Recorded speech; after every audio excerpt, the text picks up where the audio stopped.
All right. Yes, circle. Yes. Okay, let's begin. Okie dokie. I'll put you guys here so I can see you guys in large scale. Okay. So if I look here, I'm looking at you guys, okay? But in case I don't look here, the llamas are looking at you, so. Okay. Now, bringing back your attention to some of the basic stuff one more time, just to make sure everyone's on the same page. What is our job as a trader? To provide liquidity and to get in at a safe spot, get out at a safe spot. That's what we Make need the to do. gap. That's what we need to do for ourselves, right? Mm-hmm. I want you to think of what is business in general. Is it something we do for ourselves or what? What's the concept of business? Why do you get paid to do anything? Is it because you're doing something for yourself or something for others? I have something to offer. Something to offer. Good. Okay. So as a trader, you have to start with that logic. It is a business. You have something to offer. So what we're doing in trading is we're constantly looking for one word. Where is the demand? And how can I supply that demand? Okay. Now, using all your existing knowledge, we're going to revisit all your existing knowledge one more time. And I'm going to ask you guys, and it will start making a little bit more sense now, because now a little bit more time has passed. You think a little bit differently than the average trader now. So let's take a look. When this happens, and then this happens, why did the price go up? There was more demand than supply. There was more people buying than there was selling. Is that a sign of a big boy? Can be. Usually. Yeah. That's a sign of a big boy, right? So what does it mean? What happened to the big boy? Not filled. He's not filled. Okay. Let's call this pair number 1. If there's a pair number 2, he also does this. What's the next thing you say? Like, this pair did it, that pair did it. So what does that mean? Correlation. Okay, there's correlation. Now, let me ask you the next question.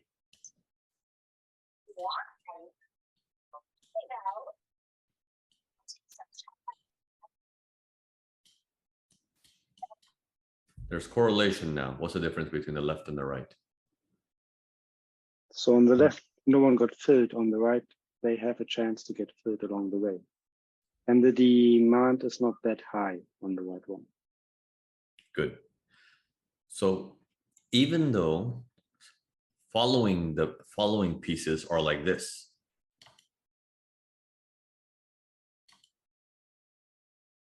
and this one is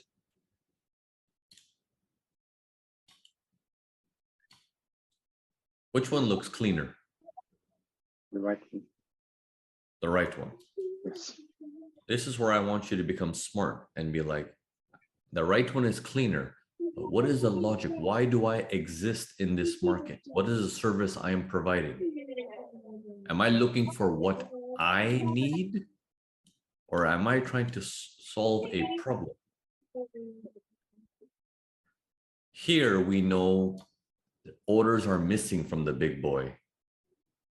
Here we know orders are actually being filled. What good is a design if there's not much demand? You need to bring your design into where the demand is. Because if there is demand, which means there's a lot of orders not filled, that means he needs to fill them.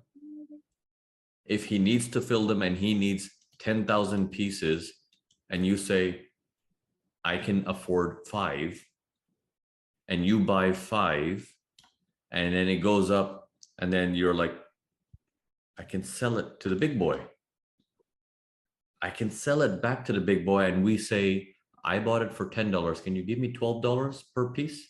And he'll say, Fine, give it to me. So if this is euro, we don't care for euro. We don't even know what it is. As a trader, we don't know what the product is. All we know, there's a demand.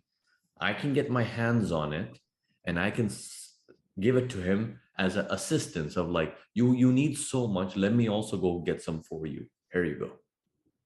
That's where we come in as a trader, the liquidity providers. So he takes it from brokers, he takes it from banks, and then he takes it from these little guys also. Because he needs euros. He has a big project in his mind. We don't need euros. We're like, what is a euro? I don't understand anything. Problem is, if there's no demand and we buy euro and no one wants to buy it from it, we're stuck with a product we cannot sell. You never want to be stuck with a product we cannot sell, because based on how much money we make in commission, we cannot afford the entire product and hold on to it. Does that make sense? Yes. So in Forex, you can close a trade easily, but in stocks, sometimes you won't get filled. Then you're stuck holding the product and you're dead. Imagine buying a house out in the village somewhere. No one wants to buy it. And you're like, my plan was to buy this house and then resell the house for 3 times more money. You're not even able to make it 1 time more money because there's no demand. So you've entered a market that does not exist. But the design looked beautiful. That means nothing. So keep that in mind. The design means nothing. Okay? The design means something if it's here. Do we understand now what is our role as a trader? We are in a business of providing a service of, I know what you need, let me get you some, and I'd like to take a little commission from it, whatever you can offer me. Make sense? That's essentially what we're doing. Okay, so now,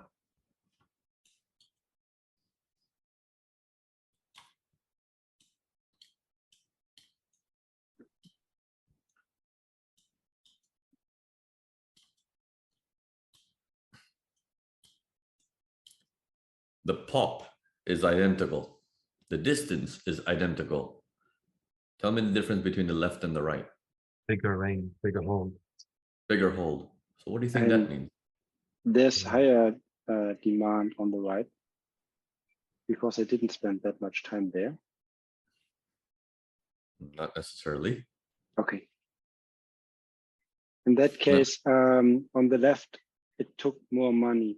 Well, more money is stuck, and it took more money to break it. There you go. It takes more energy to break a huge range. And the fact that he went that far and broke a big range, for us, it's like ding, ding, ding, ding, ding.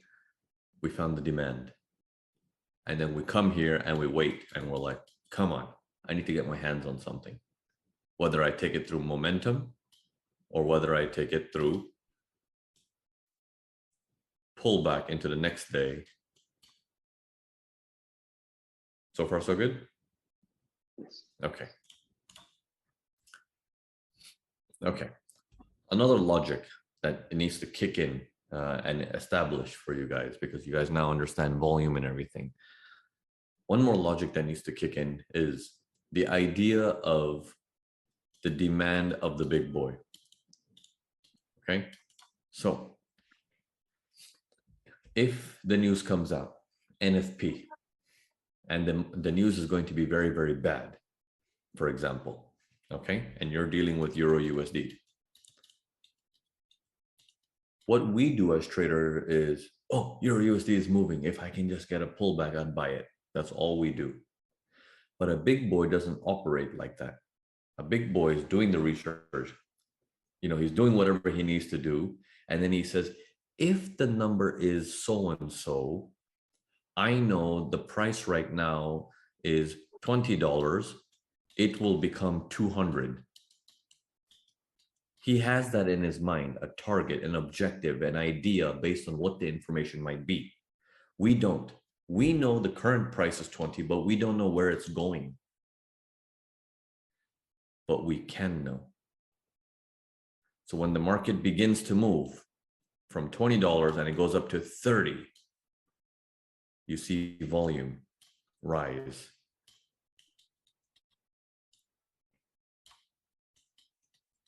And then it goes up to 50, you see volume rise.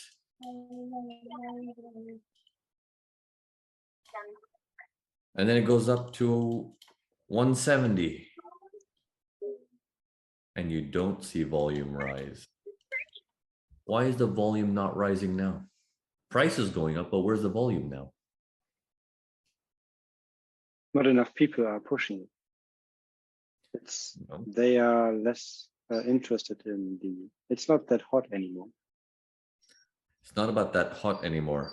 If our big boy knows the price will go from 20 to 200, and right now the price is at 175, where do you think the big boy is going to put most of his money? The low as he can. As low as you can. And the higher it goes, the less he will pump money. So when you see the trend is going higher, but there's no volume behind it, you need to take that information as if, I think the big boy has crossed maybe 50% of the trend. We are getting closer to the target, which we don't know what the target is. We just have to assume, I think the target must be nearby, because he's not pumping money anymore, because the big boy doesn't chase. He adds down low and he must be approaching like, 200 is very nearby. I'm not going to put some size here. So the volume never goes up. Does that make sense? So as long as you see the volume here, and if you're in a trade here, what does that mean for your exit? It's the higher chance that you make a higher high. Good. Try and hold. It's early. When you're in a buy here and you don't have volume, what should you do? Don't break the high. Don't break the highs, get out soon. Okay, what about when you get your next pullback now and again, no volume? So when he doesn't have volume, you guys said, don't try to break the higher highs. Good. What about the next pullback and it's still no volume? That's a problem. Good. It's a problem because now we have no reason. We're getting deeper. We're getting deeper into what might be a target coming up. You see what I mean? The first one is like, okay, I'll get some movement, but I don't know if I should hold it for very, very long. The second one, the third one after that, it's like, you know what, back off a little bit. Their big boy has left the building a long time ago. Why are we still buying? Okay, so how big it moves is important. That's why the ATR is relevant. The volume is relevant. And then the news that made it go that direction is relevant. And then we put two and two together and saying, oh, this is just the beginning.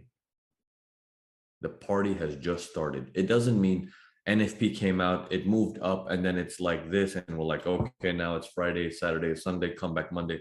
What should I look for today? What about that? It's not over. That one just started. You see what I mean? So in terms of volume, the only thing that you have to worry about is there should be no volume on the way down. If there's volume on the way down, something is wrong. What happened to my big boy buying aggressively? Why is there a sell intention in there? There should be no sell intention. Make sense? Yeah. Could it be that he just removes a lot of orders because things were too obvious? It could be, but think that's the one possibility that we cannot calculate. Okay. The thing is, I want you to think is, if there is a seller, if he's doing this and it goes up and he's coming down, if there is a sell volume,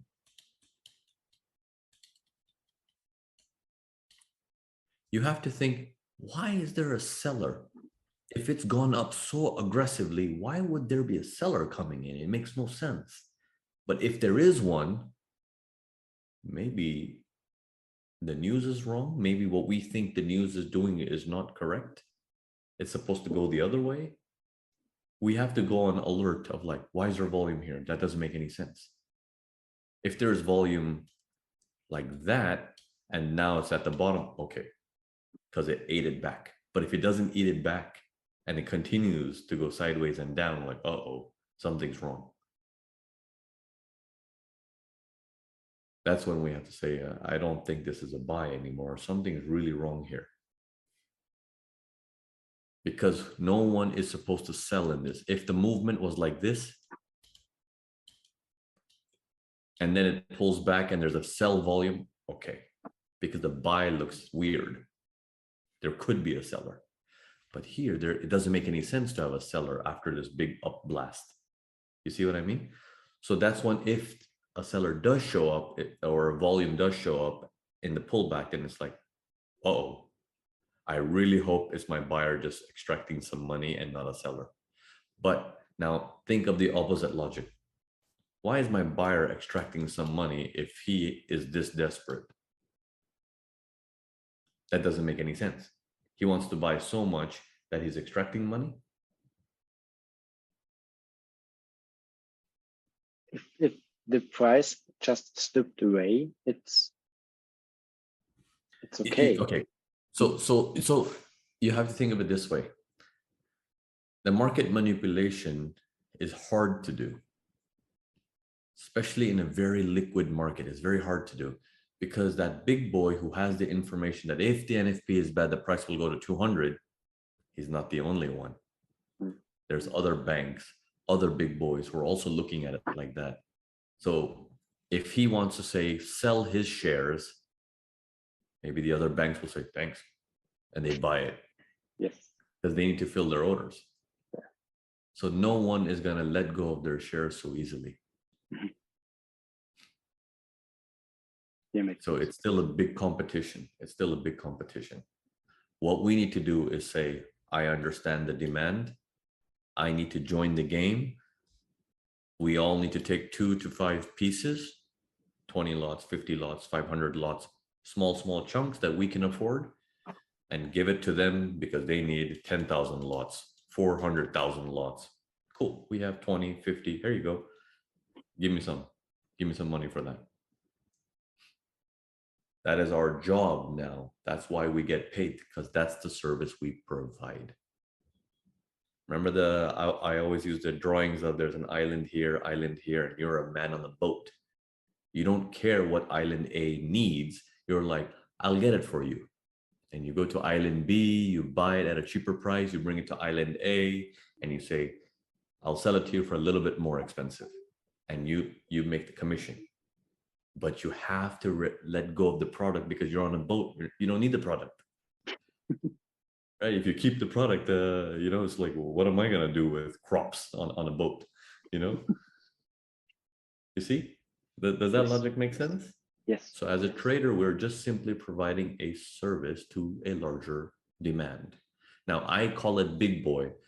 It's not just one guy, right? It's a collective market that's thinking in that way. So you're supplying to the collective market, which I like to just refer to him as one big boy. No problem. It's just easier to remember. Good? Yes. Okay, so take a look at this. Where's my Presentify? Okay. I'm just going to show you Alibaba Group. Okay, just as an example, this is where I made my money on Friday. So things are like this. Market opens and it goes pow, really, really aggressively. High volume. This is the normal volume. Is this at least 2 times the average volume? This at is like least 50 times. Yeah. It's very high volume. Okay. Let's take a look at ATR. What is the average movement of this thing? Let me, just before it launches, let's say, what's the average movement? 21 cents is the average movement. This candle alone has moved $2.50. Is that at least 40 cents minimum? The double of the normal ATR? Yes. That means there is a reason for this. Now, that would be building up your purpose of why am I going to do something on this pair? So it's hot. The market's interested in it. There is a big jump. That means big boys not filled. They want the orders in. They want the orders in. And my job now is to say, okay, let's get to work. Yes, sir. I will get you your orders. Okay. Now, what our specialty is to find a good deal. Not for him, for us, because we have to buy it cheaper, right? We have to buy it cheaper so we can sell it to him because he doesn't care. It's 20, okay, I'll give it to you more expensive, no problem. Okay, so in the process, let me remove this. Okay, in the process, I checked the news. Chinese government has invested 1% into Alibaba. The Chinese government took 1% shares of Alibaba as an investment. That's some good news. That doesn't sound bad at all. You know, that 1% of a very large company like that is big money. Okay, good news. Public likes it. Here we go. Prices come down and down. This is the guy who started it. And then the prices come even lower. This is the guy who started it. And then the prices come down even lower. This is the guy who started it. And in my mind, I'm thinking, I thought this was very good news. The whole thing is turning around like it's a probe. The price is not here. Price is still coming down to here. And I'm watching the volume and everything. I'm saying, interesting, interesting, interesting. I do want to be careful of this, but where is this volume? And why is this volume high? Where is it? It's at the bottom and it's at the good level. Let me find out where it is. It's on this candle. Huh. So it's not a seller volume. It's still a buyer's volume. I don't have any sell intention whatsoever, even though the price has come all the way down. No problem. It's compared to my left-hand side, it's very choppy. Perfect. Guy who started it, guy who started it, guy who started it, guy who started it. And then boom, boom. No consolidation. We need a consolidation, right? Near the guy who started it, we need some kind of consolidation. When Lucas was here, easy way for him to, for me to train him. I have another friend here also, so I'm training both of them. Was think of it like, if this is your wall, you want the price to do this. Okay, if it makes it easy to remember, it's a upside down Adidas logo. We want the supply to fade out. You want the supply to fade out. And you want your volume to be Nike. Right? So you want these two elements. You want the upside down Adidas and you want a Nike to happen. So whatever analogy works, right? So once this guy is taken out, but we don't really have a eating of the supply, it just jumps up very aggressively, but we have volume. That's when I say, I saw this earlier. This came a little bit lower. I'm seeing this again. We've taken out the guy who started it, but I never got a buildup from my big boy. I need him to get a buildup so I can really trust this movement. But I like that he thinks this is early. He bought a little bit too much again. Me too. I bought early, but now I'm waiting for this. I finally get my consolidation. I'm like, if this consolidation pops, my buy is safe. The original trade is supposed to start here. This is where the trade is supposed to begin. As it pops,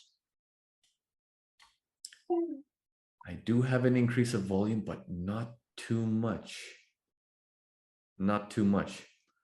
Okay, Consolidation after, pops.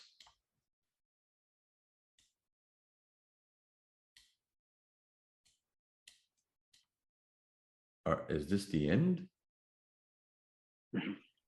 As it came up to this resistance, this dotted yellow line is my exit. So Friday evening, got enough money, I'm out. I understood they wanted a demand. I supplied them the demand. And I saw they're no longer interested, or maybe target is being achieved, I'm out. But if they kept hitting it, then I'd say, hold on, hold on. That's why during this volume, I held on. When this popped, I held on. But instead of just holding on, I had also removed money a little bit and then added more. Then removed a little bit, added more. But in this one, when I added more, I exited fully.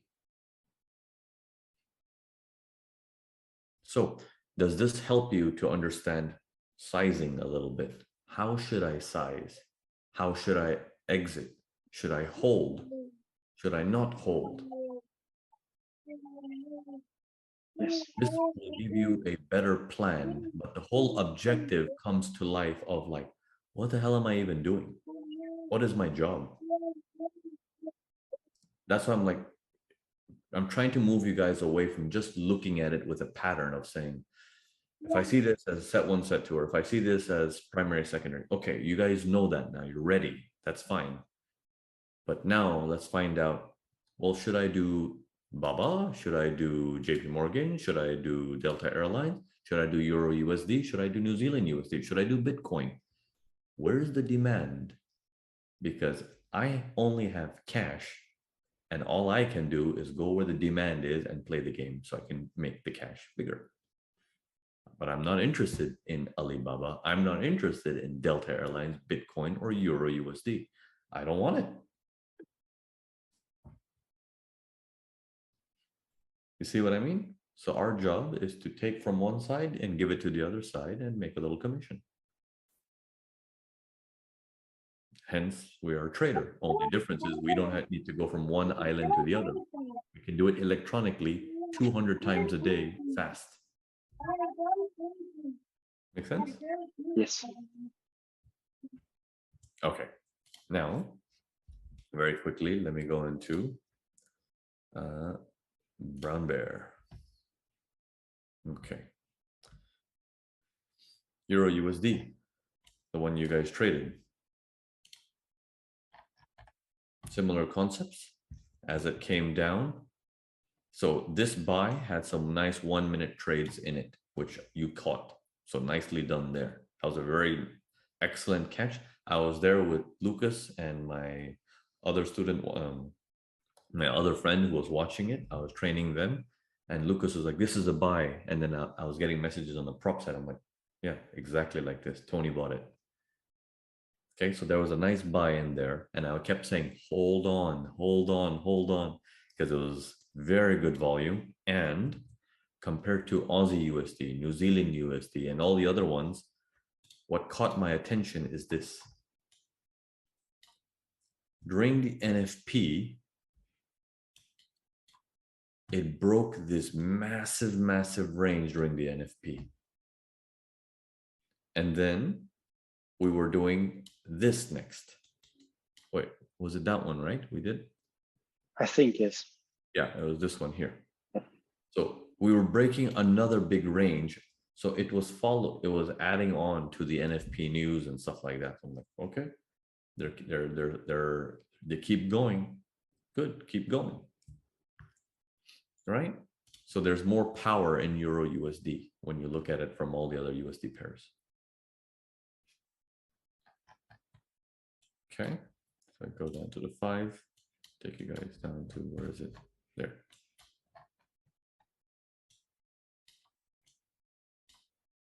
Yeah. So pull back. I got in a little early. I read it properly on the lower time frame, but that's the guy who started it, right? Gets up to there, around that guy who started it, the Adidas logo begins, and then pow. You can do that as an entry, that as a stop loss. But when it breaks, tell me, where'd everybody go? I got out full around this area, or I think I got out a little bit higher here. This is the trade that was, I think I posted, it's like $7,000 on this trade, right? It went just a little bit higher and then fizzled, the energy died. So we were part of the demand twice. You were in it here, I was in it here, and then so on and so forth. You can do the same thing from a lower time frame here to be like, are they still buying? Are they still buying? You can see the volume in and stay with the flow. Yeah, the volume was the reason why I got in. Yeah. For one reason. Yeah, good. This is the entry here you got in, right? Yes. So Started it. Adidas. I got in a little bit earlier. I was in here seeing it as, okay, it's multiple legs down. And we finally get a strong reaction back to the guy who started. And we broke this range with quite some distance. And I was just waiting for it to come back to give me a support and resistance price to get in. Yeah, so, well, this is the actual break because you always need a consolidation. But this, you cannot use this as a consolidation. It's too big. It's too big. Like if this is the guy who started it here, you cannot use the whole range as a consolidation. You can use a consolidation to empty him out, which means, okay, that's a consolidation. We're tightening up to empty him. But this is not good. That's too low. We don't know if we're emptying the supply. This is not good. We don't know if we're emptying the supply. If we break, then it's like, I still need it. Okay, I will buy after. Even though we killed the guy who started it a long time ago, real entry is there. Even if the momentum is hot? Even if the momentum is hot. Even if you get volume and stuff. Okay. So luckily this thing had volume. I'm like, good, whatever we're thinking is correct. Big boy, the news, everything, all of it's correct. Now this, when it popped, it's like, oh man. Okay, then it gets up to here and then it pops and then my messages are coming in. I don't care what's going on. Hold it, guys, hold it.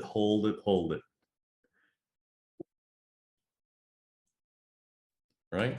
And then when the whole thing pulled back down, I was like, okay, my stock has slowed down. Then I came here and I started playing Euro USD. Make some money there.